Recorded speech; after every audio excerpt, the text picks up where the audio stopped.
Hola a todos y bienvenidos un día más a Clase con Nuria. Hoy vamos a ver cómo calcular la velocidad media y la velocidad instantánea de una reacción, la teoría del complejo activado y los factores que influyen en la velocidad de una reacción. Por aquí tenemos el ejemplo de una reacción hipotética. Como sabéis, estos dos son los reactivos y estos dos los productos, ¿vale?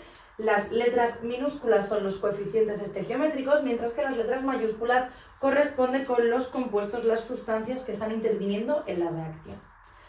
Podemos calcular tanto la velocidad media como la velocidad instantánea y ambas son muy similares. Si nos fijamos primero en la velocidad media, vemos que se puede calcular de muchas formas porque entre todas estas cositas, como veis, hay iguales. Es decir, lo puedo calcular teniendo en cuenta el reactivo A, teniendo en cuenta el reactivo B o teniendo en cuenta el producto C o el producto D. Si tenemos en cuenta los reactivos, es importante recordar que tienen que ir con un signo negativo, mientras que los productos no lo llevan, es decir, llevan un signo positivo. ¿Por qué? Porque la velocidad la podemos medir en cómo de rápido se gastan o se acaban los reactivos y por eso, como se están acabando, tengo que poner un signo negativo, mientras que los productos es cómo de rápido se están formando. Por lo tanto, ese signo negativo no aparece y tanto en C como en D, que son los productos, no ponemos el signo negativo y esto ocurre igual, tanto en la media como en la instantánea. Como veis, los productos van con signos positivos y los reactivos con signos negativos.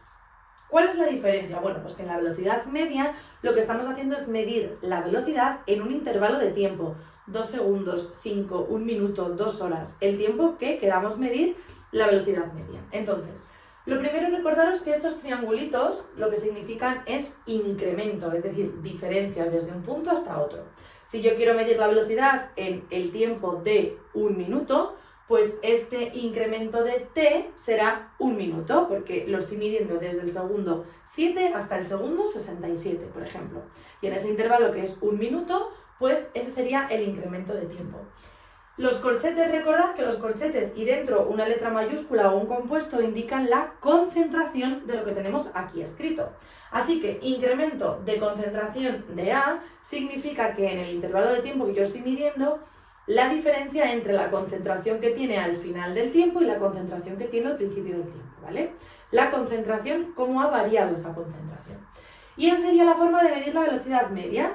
Si estamos con los productos menos 1 partido de su coeficiente estequiométrico multiplicado por el incremento de su concentración entre el incremento del tiempo. En el caso del reactivo B sería exactamente igual, pero con las particularidades de B. Y en el caso de los productos, además de tener que poner los coeficientes estequiométricos de los productos y los incrementos de sus concentraciones, recordad que va con un signo positivo.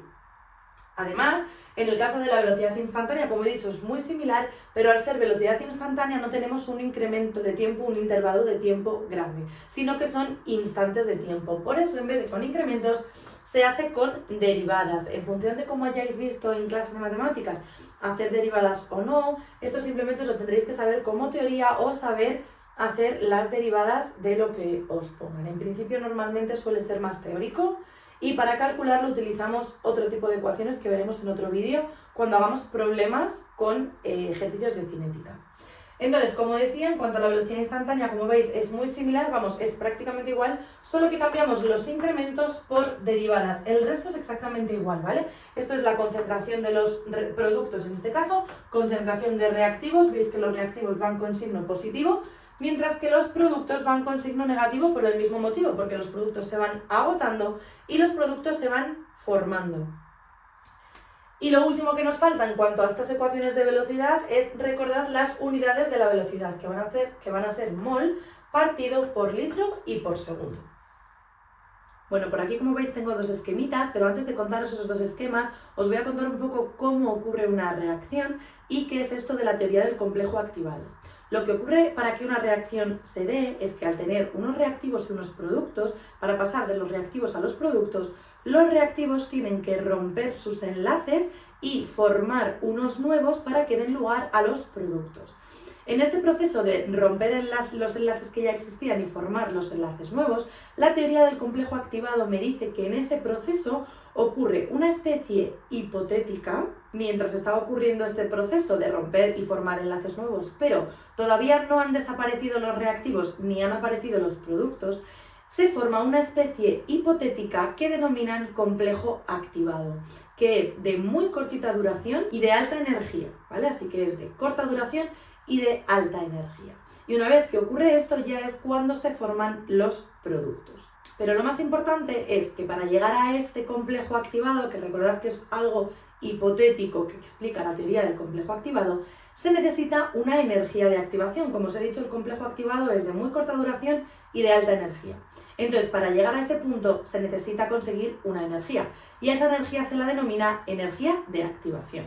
Bueno, sabiendo esto, vamos a ir con los dos ejemplos que he puesto por aquí para que veáis los dos tipos de reacciones que podemos tener en cuanto al complejo activado y esta teoría de la energía, ¿vale? Por un lado, vamos a hablar del primer esquema, que como veis es una gráfica en la que en vertical tenemos la energía, ¿vale? Estos serían niveles muy bajitos de energía y niveles muy altos. Y aquí es el avance de la reacción, ¿vale? Cómo va transcurriendo la reacción. Pues como vemos, al inicio tanto de energía como de avance de reacción, subimos un poquito de energía y aquí nos encontramos con los reactivos, ¿vale? Para que estos reactivos lleguen a los productos, que es esta línea de aquí, lo que necesito llegar es al complejo activado, lo que os he contado antes, que el complejo activado se suele escribir, ¿vale?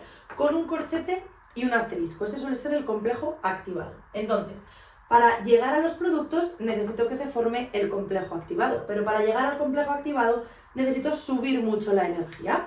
Esta energía, la diferencia de energía entre el complejo activado y la energía que tenían los reactivos, es la que se denomina energía de activación, EA, ¿vale? Entonces, una vez que los reactivos consiguen la energía que necesitan para llegar hasta el complejo activado, vuelve a bajar la energía hasta que se forman los productos.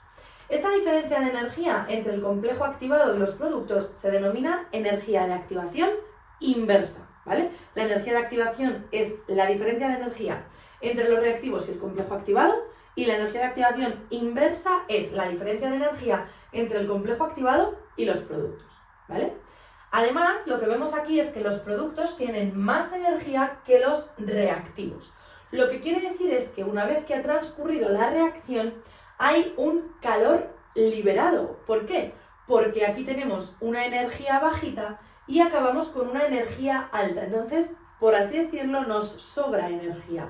Y esta energía es calor, así que se denomina calor liberado.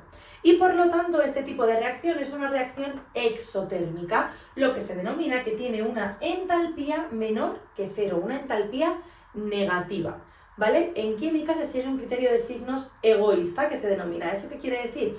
Pues que todo lo que salga para afuera va a tener un signo negativo y todo lo que yo me quede para adentro va a tener un signo positivo, por eso lo de egoísta. Todo lo que nosotros damos, lo que la reacción suelta, es con signo negativo. Entonces, como aquí se está desprendiendo calor, calor liberado, la reacción es exotérmica, exo hacia afuera, ¿vale? Para que lo recordéis, exotérmica, y eso significa que la entalpía es negativa. Vamos a ver ahora el otro esquema que tenemos por aquí, que es similar, también es de lo mismo, de una reacción. Como veis, tenemos la energía en vertical y el avance de la reacción en horizontal. Lo que vemos ahora es que los reactivos los tenemos aquí arriba, porque estos reactivos empiezan en un nivel de energía mayor. Entonces tenemos aquí los reactivos. Para que ocurra la reacción tenemos que llegar al complejo activado y eso hace que subamos la energía, ¿vale? Lo que pasa es que ahora esta energía es menor que en el caso anterior, porque en este caso los reactivos tienen más energía. Entonces, esta energía se llama energía de activación, igual que en el otro caso, los nombres son exactamente los mismos. Para llegar al complejo activado necesitamos esta energía de activación y una vez que hemos alcanzado el complejo activado bajamos hasta los productos. Solo que en este caso los productos tienen una energía menor que los reactivos. La energía que va desde el complejo activado hasta los productos se denomina energía de activación inversa, igual que en el otro caso. Recordad que la inversa se pone con una comita, ¿vale? De prima. Así que lo que hemos dicho, la diferencia de energía entre reactivos y complejo activados, energía de activación, y la diferencia de energía entre el complejo activado y los productos, energía de activación inversa. ¿Pero qué es lo que vemos aquí en cuanto a reactivos y productos? Pues lo que vemos es que los productos están en un nivel más bajo de energía. Lo que quiere decir que para llegar ahí hemos absorbido calor, ¿vale?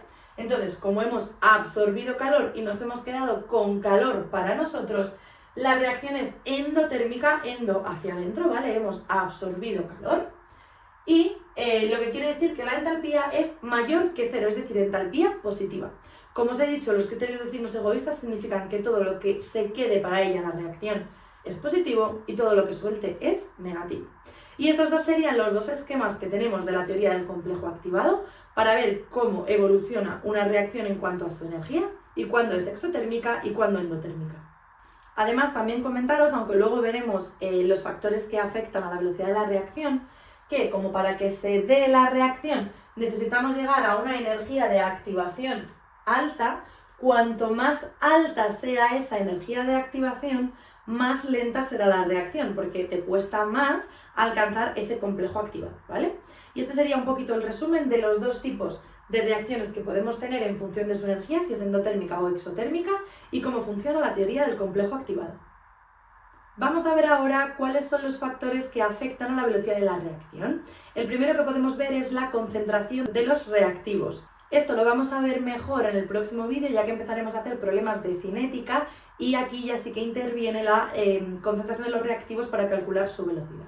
Pero lo más importante es que cuanto mayor sea la concentración de los reactivos, más fácil es que se encuentren entre ellos y empiece la destrucción y formación de nuevos enlaces. Por lo tanto, la velocidad aumentará si aumenta la concentración de los reactivos. Otro de los factores importantes es la naturaleza de los reactivos. ¿Cómo son estos reactivos? ¿Cuáles son sus características? Una cosa importante es su estado sólido, líquido o gaseoso. En el caso de los gases son los que más rápido van a reaccionar, siguiendo por los líquidos, cuando los compuestos los tenemos en disolución, y por último los sólidos. Además, también deciros que si los tenemos en estado sólido, su velocidad también va a aumentar si estos sólidos están en partículas muy pequeñitas. Cuanto más triturados estén, la velocidad será mayor. El siguiente factor que es muy importante es la temperatura. Lo que tenemos que saber es que cuanto mayor sea la temperatura, más rápido va a ir la velocidad.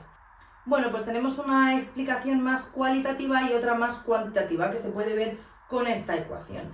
La cualitativa, bueno, pues tenemos que saber que cuando tenemos una temperatura mayor, la energía cinética también es mayor, es decir, estos reactivos que queremos que reaccionen muy rápido se van a mover más rápidamente, por lo tanto van a chocar más rápidamente y entonces se va a dar lugar antes la destrucción y formación de nuevos enlaces. Por lo tanto, cuando los reactivos que tenemos en nuestra reacción tienen una temperatura más elevada, van a empezar a reaccionar antes. Además, también tenemos esta ecuación de aquí que se denomina ecuación de Arrhenius, que lo que nos dice esta ecuación es cuál va a ser la constante de velocidad. La constante de velocidad es una constante que tienen todas las reacciones y que si esa constante es mayor, la velocidad es mayor, y si esa constante es menor, la velocidad es menor. Esta ecuación, ¿qué es lo que tiene? Bueno, pues tiene la constante de velocidad, como ya os acabo de decir, esta A, que es el factor de frecuencia, es decir, cómo de frecuentes son las colisiones entre los reactivos, entre las partículas para que se dé la reacción, multiplicado por el número E y elevado a menos la energía de activación, que ya sabéis que es la energía necesaria para alcanzar el complejo activado y que por lo tanto suceda la reacción, dividido entre R, la constante que conocemos, que es la constante de los gases universales, la que utilizábamos en los problemas de estequiometría, y por último la temperatura.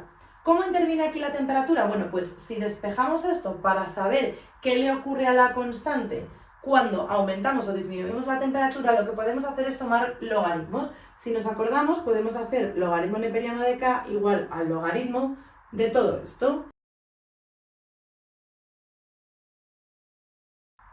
Ahora, si recordamos las propiedades de los logaritmos, esto lo podemos separar en dos logaritmos que se suman. Es decir, logaritmo neperiano de K es igual al logaritmo neperiano de A más el logaritmo neperiano de E elevado a menos EA partido RT. ¿Qué podemos hacer ahora? Bueno, pues este exponente puede pasar aquí multiplicando. Así que nos quedará que el logaritmo neperiano de K es igual al logaritmo neperiano de A menos, porque este exponente tiene un signo negativo, menos energía de activación entre RT por logaritmo neperiano de E. ¿Qué ocurre con el logaritmo neperiano de E? Que es 1, por lo tanto esto nos va a desaparecer. Es decir, que el logaritmo neperiano de K es igual a menos energía de activación entre RT más logaritmo neperiano de A. Lo que quiere decir que esto, al ser negativo, cuanto más pequeño sea EA dividido entre RT, lo que tengamos que restar aquí va a ser menos y por lo tanto el logaritmo neperiano de K va a ser mayor, lo que implica que la velocidad será mayor. Por lo tanto, para que esto sea más pequeño, el denominador tiene que ser más grande. Así que un aumento de la temperatura nos implica una disminución de energía de activación dividido entre RT, que implica un aumento del logaritmo neperiano de K, que implica un aumento de la velocidad de la reacción. Así que por estos dos motivos, el aumento de la temperatura favorece y aumenta la velocidad de la reacción. Y por último nos toca hablar de los catalizadores. Los catalizadores son unas sustancias, unos compuestos que podemos añadir a la reacción, pero no va a interferir en los productos que se van a obtener. Así que lo único que van a hacer los catalizadores es ayudarnos a alcanzar antes el complejo activado. Es decir, van a disminuir la energía de activación necesaria para llegar al complejo activado. Y esto va a hacer que la reacción se produzca antes, se produzca más rápidamente. Por lo tanto, la presencia de catalizadores únicamente interfiere en la velocidad. Recordad que aunque sea introducir una sustancia nueva, no va a reaccionar con los reactivos para formar productos nuevos, simplemente va a ayudar a que se consiga antes el complejo activado, es decir, disminuye la energía de activación para que se pueda producir la reacción. Así que los catalizadores aumentan la velocidad de la reacción. Hasta aquí el vídeo de hoy, espero que os haya gustado. Si es así, no olvidéis darle a like, suscribiros al canal y nos vemos el próximo día en Clase con Nuria.